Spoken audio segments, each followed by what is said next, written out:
প্রিয় শিক্ষার্থীরা, তোমাদের চূড়ান্ত প্রস্তুতি ক্লাসগুলো আমাদের দুইটি চ্যানেলে আপলোড হওয়া শুরু হয়েছে। সো তোমরা স্ক্রিনে যে চ্যানেলটি দেখতে পাচ্ছ এটি হচ্ছে আরজু পাঠশালা চ্যানেল। সো অবশ্যই তোমরা এই চ্যানেলটি সাবস্ক্রাইব করতে ভুলবে না। এই চ্যানেলের লিঙ্ক তোমরা অবশ্যই ডিসক্রিপশন বক্সে এবং কমেন্ট বক্সে পেয়ে যাবে। Please check it out and subscribe now. আসসালামু আলাইকুম ওয়া রাহমাতুল্লাহ। ষষ্ঠ শ্রেণীর সুপ্রিয় শিক্ষার্থীরা, আশা করি তোমরা সবাই অনেক ভালো আছো। সো স্ক্রিনে তোমরা যে প্রশ্নটি দেখতে পাচ্ছ এটি হচ্ছে তোমাদের ষষ্ঠ শ্রেণীর বিজ্ঞান বিষয়ের একটা প্রশ্ন। সো আজকে আমরা এই পুরো প্রশ্নটি সলভ করবো ইনশাআল্লাহ। আশা করি তোমরা প্রথম থেকে শেষ পর্যন্ত থাকবা এবং সম্পূর্ণ বিষয়টা ক্লিয়ার হয়ে যাবে। আমি ইনশিওর করতে পারি যে আজকের এই ক্লাসটার মাধ্যমে তোমরা এই প্রশ্নটা পুরোটা সলভ করা শিখতে পারবে ইনশাআল্লাহ।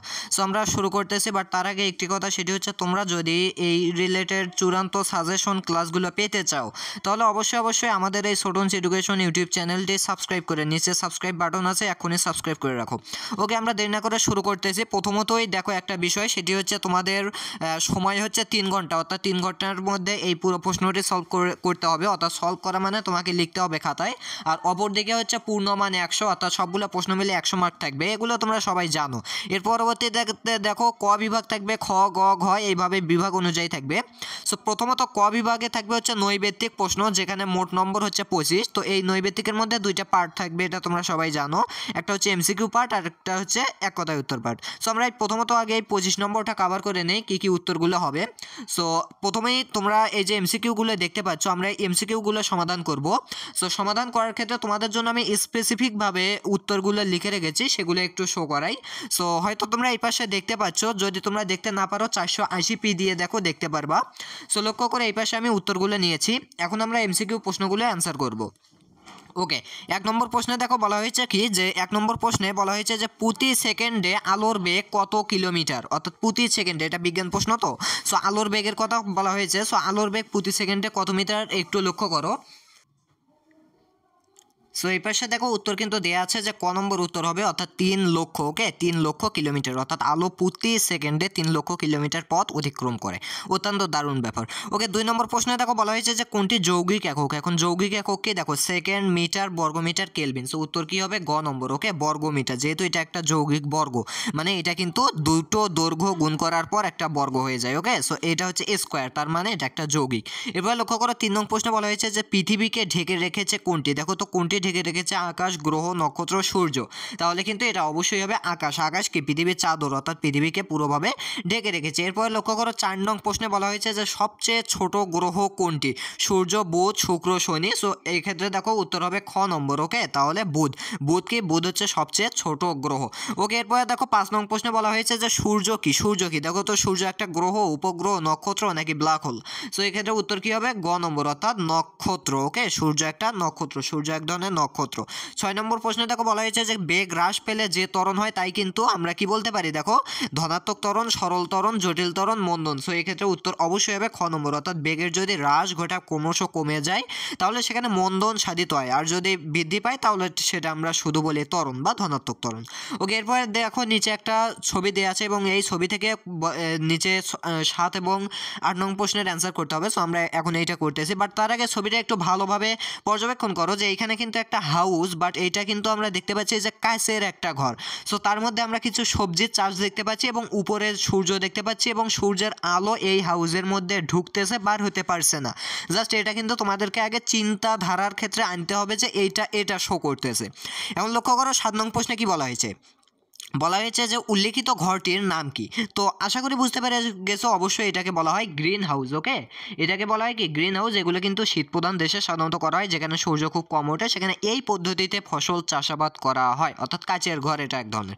এরপর লক্ষ্য করো 8 নং প্রশ্নে বলা হয়েছে যে উক্ত ঘরটি কোন কাজে ব্যবহৃত হয়। দেখো কৃষিকাজে, শিল্পকাজে, বাসগৃহ হিসেবে, রান্নাঘর হিসেবে। সো ইতিমধ্যে তো আমি বলেই ফেলেছি কৃষিকাজে।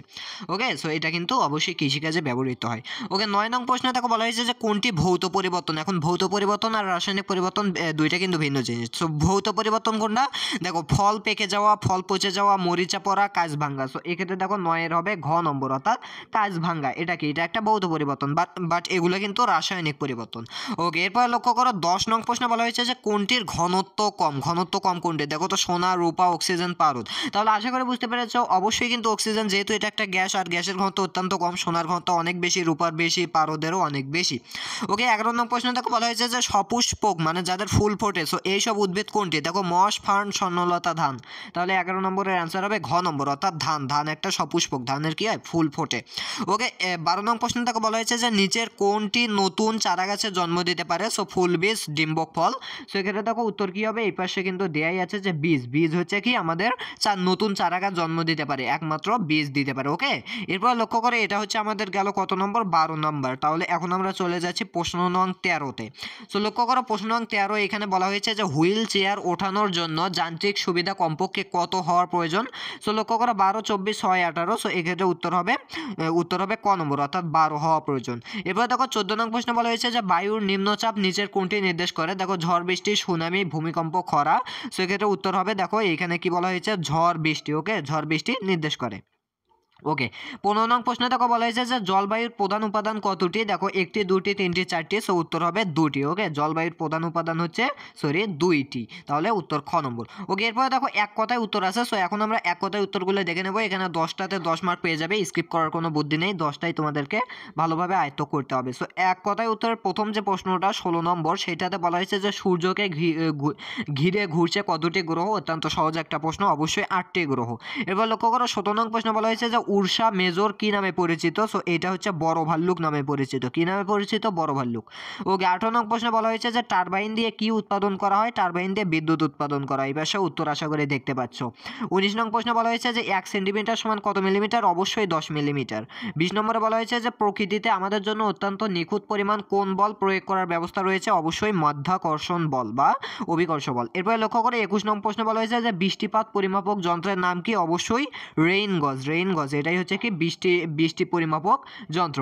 ওকে, 22 নং প্রশ্ন বলা হয়েছে যে বায়ুমণ্ডলের কোন জায়গায় ওজোন স্তর অবস্থিত? তো এটা দেখো স্ট্র্যাটোমণ্ডল। ওকে, এরপরে দেখো 23 নং প্রশ্ন বলা হয়েছে যে রান্নাঘরে পানি ফোটানো কোন ধরনের পরিবর্তন? অবশ্যই এটা একটা ভৌত পরিবর্তন। দেখো এমসিকিউ কিন্তু তোমরা দেখেছিলে। 24 নং প্রশ্নে দেখো বলা হয়েছে সর্দি কাশি হওয়ার জন্য কি দায়ী? সো লক্ষ্য করো ভাইরাসই কিন্তু এই সর্দি কাশি হওয়ার জন্য দায়ী। 25 নং প্রশ্ন বলা হয়েছে নলকূপের হাতল কোন ধরনের সরল যন্ত্র? সো এটা হচ্ছে কিন্তু লিভার ষড়যন্ত্র। ওকে, সরল যন্ত্র। এটা কি সরল যন্ত্র? লিভার সরল যন্ত্র।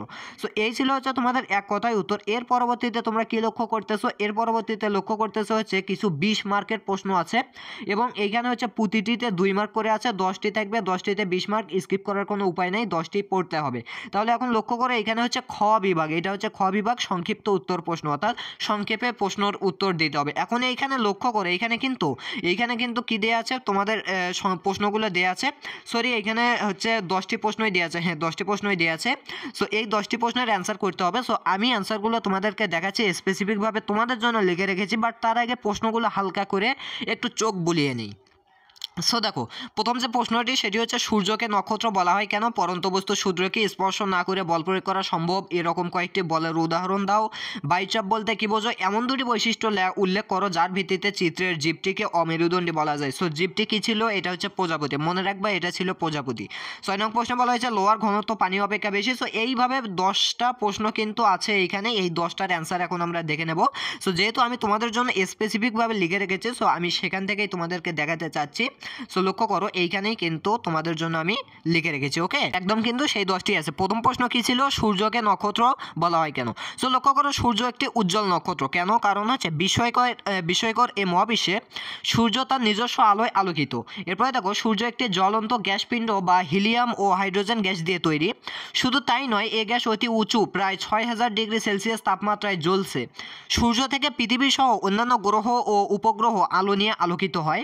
নক্ষত্রের সকল বৈশিষ্ট্যের সাথে সূর্যের বৈশিষ্ট্য শতভাগ মিলে যায়, তাই সূর্যকে নক্ষত্র বলা হয়। ওকে, এরপর দেখো প্রশ্ন 2-এ কি বলা হয়েছে যে পরন্ত বস্তুর সূত্র কি? পরন্ত বস্তুর সূত্র গ্যালিলির সূত্র। সো লক্ষ্য করো সূত্রটা জাস্ট লিখলেই হবে যে একই সময়ে ভারী ও হালকা বস্তু উপর থেকে ছেড়ে দিলে উভয়ই একসাথে নিচে পড়বে, এটাই হচ্ছে পরন্ত বস্তুর সূত্র। এখন সেটা হাতিয়ার যদি পিঁপড়ার ক্ষেত্রে হয়, ওই একই ব্যাপার। হাতিয়ার পিঁপড়া যদি তোমরা উপর থেকে ফেলে দাও, দুজন একসাথেই পড়বে, বাট সেইখানে কিন্তু নির্দিষ্ট কিছু শর্ত আছে, যেমন বায়ু থাকা থাকা যাবে না, ওকে, বায়ু শূন্য অবস্থা করতে হবে। সো এটা হচ্ছে পরন্ত বস্তুর সূত্র, যিনি গ্যালিলিও গ্যালিলি কিন্তু এই সূত্রটি প্রদান করেছেন। ওকে, 3 নং প্রশ্নে বলা হয়েছে যে স্পর্শ না করে বল প্রয়োগ করা সম্ভব এরকম কয়েকটি বলের উদাহরণ দাও। আমরা স্পর্শ করবো না কিন্তু বল প্রয়োগ করবো, এরকম কয়েকটি উদাহরণ। সো লক্ষ্য করো, স্পর্শ না করে বল প্রয়োগ করা সম্ভব, সেই বলকে বলা হয় অস্পর্শ বল। সেই বলকে কি বলা হয়? অস্পর্শ বল, মানে যেটাকে স্পর্শ করা যায় না। সো লক্ষ্য করো, দুটি বস্তুর প্রত্যক্ষ সংস্পর্শ ছাড়াই এই বল কাজ করে। যেমন কি অস্পর্শ বলের ক্ষেত্রে উদাহরণ দেওয়া আছে মাধ্যাকর্ষণ বল, চৌম্বক বল, দুর্বল নিউক্লিয় বল, শক্তিশালী নিউক্লিয় বল বা সবল নিউক্লিয় বল। এই চারটাই কিন্তু বলা হচ্ছে অস্পর্শ বল, বা এগুলোকে আমরা ধরতে ছুঁতে পারি না, বা এগুলো কি করতে পারি না, সংস্পর্শ ছাড়াই এই বলগুলো কাজ করে। ওকে, এর পরবর্তীতে লক্ষ্য করো, প্রশ্ন নং 4-এ বলা হয়েছে যে বায়ুচাপ বলতে কি বোঝো? বায়ুচাপ। সো লক্ষ্য করো, বায়ু একটি মিশ্র পদার্থ, ভূপৃষ্ঠের উপরস্থ যে কোনো বস্তু বা স্থানের উপর বায়ুমণ্ডল একক ক্ষেত্রফলে যে চাপ প্রয়োগ করে সেটাই হলো বায়ুচাপ। অর্থাৎ যে কোনো একটা বস্তু একক ক্ষেত্রফলের উপর বা এক ক্ষেত্রফলের উপর যেটুকু চাপ প্রয়োগ করে সেটাকে আমরা বলি বায়ুচাপ। সো এই বায়ুর কিন্তু একটা নির্দিষ্ট চাপ আছে, অনেক বড় একটা চাপ আছে, যেটা একটা হাতি যদি আমাদের শরীরে চড়ে থাকতো ঠিক সেই রকম একটা চাপ কিন্তু বায়ু আমাদেরকে দেয়। বাট কেন কেটে কেটে যায়? কারণ আমাদের শরীরে আবার রক্ত সেই চাপটা গ্রহণ করে, ওকে, মানে কেটে যায়। এরপর লক্ষ্য করো যে এই চাপ সব দিক থেকে প্রয়োগ হয়। সো বায়ুচাপ আবহাওয়ার পূর্বাভাসে অত্যন্ত গুরুত্বপূর্ণ। সো বায়ুচাপের একক হলো মিলিবার, আর বাতাসের গড় বায়ুচাপ হচ্ছে দেখো 1013 মিলিবার। দেখছো অনেক বড় একটা হিউজ পরিমাণে একটা চাপ কিন্তু আছে। সো বায়ুচাপ মাপার যন্ত্রের নাম কি? ব্যারোমিটার। এরপর লক্ষ্য করো, 5 নং প্রশ্নে বলা হয়েছে যে এমন দুটি বৈশিষ্ট্য উল্লেখ করো যার ভিত্তিতে জীবটিকে অমেরুদণ্ডী বলা যায়। সো একটু আগে কিন্তু লক্ষ্য করেছিলে জীবটি কি ছিল? জীবটি কিন্তু ছিল আমাদের প্রজাপতি, তাই না? জীবটি ছিল আমাদের প্রজাপতি। এখন এই প্রজাপতির কি করতে হবে? আমাদেরকে দুটি বৈশিষ্ট্য উল্লেখ করতে হবে যার মাধ্যমে অমেরুদণ্ডী অর্থাৎ এটার মেরুদণ্ড নাই সেটা আমরা বিশ্লেষণ করতে পারি। তো লক্ষ্য করো, চিত্রের জীবটি হচ্ছে কি? প্রজাপতি, আর নিচে দুইটি বৈশিষ্ট্যের ভিত্তিতে প্রজাপতিকে অমেরুদণ্ডী প্রাণী বলা যায়। সো কি কি বৈশিষ্ট্য? নাম্বার 1, মেরুদণ্ড নাই, এটাই তো মেইন বৈশিষ্ট্য, অর্থাৎ দেহের ভেতরে কঙ্কাল থাকে না বা হাড়গুলো থাকে না। এরপরে কি? চোখ সরল প্রকৃতির হয় না, ওকে, চোখ সরল প্রকৃতির হয় না, তার মানে সেটাকে আমরা বলতে পারি অমেরুদণ্ডী। এরপর লক্ষ্য করো, প্রশ্ন নং 6 বলা হয়েছে যে লোহার ঘনত্ব পানি অপেক্ষা বেশি এবং পানির ঘনত্ব গ্যাসীয় পদার্থ অপেক্ষা বেশি হওয়ার কারণ ব্যাখ্যা করো। লক্ষ্য করো, লোহার ঘনত্ব অনেক বেশি, কারণ সেখানে তুমি যদি একটা মারো তোমাকে কিন্তু উল্টো কি লাগবে, অপরদিকে তুমি যদি পানিতে মারো তার চেয়ে একটু কম লাগবে, অপরদিকে বায়ুতে মারো তার চেয়ে অনেক কম লাগবে। সো এই যে একটা ঘনত্বের ব্যাপারে, এই ঘনত্বটা কি কম বেশি না, বাট কেন? দেখো এখন বলা হয়েছে যে লোহা কঠিন পদার্থ এবং পানি হলো তরল পদার্থ। সাধারণভাবে কঠিন পদার্থ তরল পদার্থ থেকে বেশি ঘন এবং তরল পদার্থ গ্যাসীয় পদার্থের চেয়ে বেশি ঘন। সো এর কারণ হলো কঠিন পদার্থের কণাগুলো একে অপরের অনেক কাছাকাছি থাকে, অপরদিকে তরল পদার্থের কণাগুলো একে অপরের চারপাশে চলাচল করতে পারে। আচ্ছা, মেইন যে কথাটি সেটি হচ্ছে কঠিন পদার্থের যে কণাগুলো অনুপরমাণু আছে সেগুলো কিন্তু জোরালোভাবে খুব নিকটস্থভাবে মানে কাছাকাছি এইভাবে শক্ত হয়ে মানে আবদ্ধ হয়ে কি থাকে? বসবাস করে, যার কারণে সেটা শক্ত হয়। বাট পানির ক্ষেত্রে ওই অণুগুলো হালকা একটু দূরে দূরে, আর গ্যাসের ক্ষেত্রে আরও একটু দূরে দূরে। সো আবার গ্যাসীয় পদার্থের ক্ষেত্রে কণাগুলো যত বড় জায়গায় দেয়া হোক পুরো জায়গা জুড়েই চলাচলের জন্য মুক্ত থাকে, এই জন্যই কিন্তু ঘনত্ব কম বেশি হয়।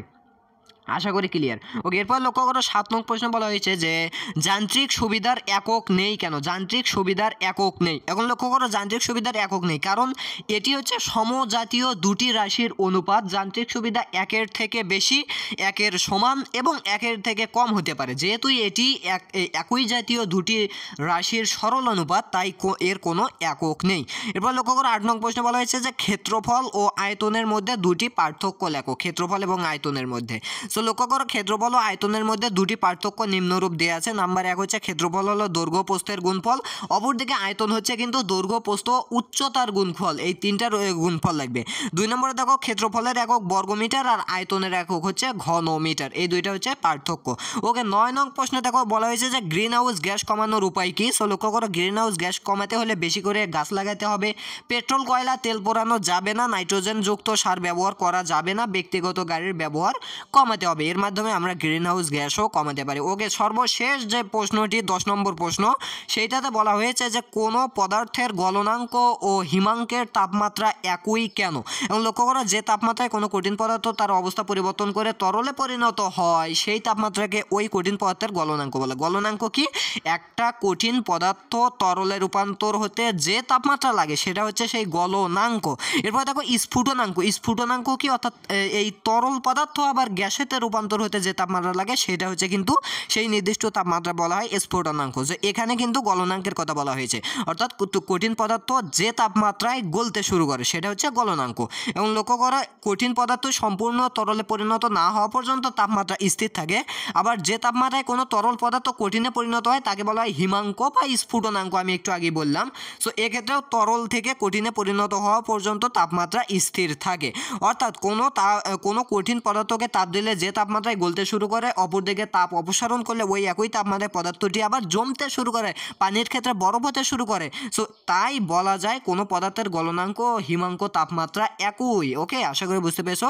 সো এই হচ্ছে তোমাদের এগুলো কি গেল, এগুলো হচ্ছে এক কথায় না, এগুলো হচ্ছে তোমাদের খ বিভাগের সংক্ষিপ্ত উত্তর প্রশ্ন। এই যে সংক্ষিপ্ত উত্তর প্রশ্ন 10টি আমরা কিন্তু করলাম, দেখো ওই একই প্রশ্নগুলোই কিন্তু উত্তরগুলো করলাম, গ্রিন হাউস গ্যাস, গলনাঙ্ক, হিমাঙ্কের তাপমাত্রা। ওকে, আশা করি বুঝতে পেরেছো।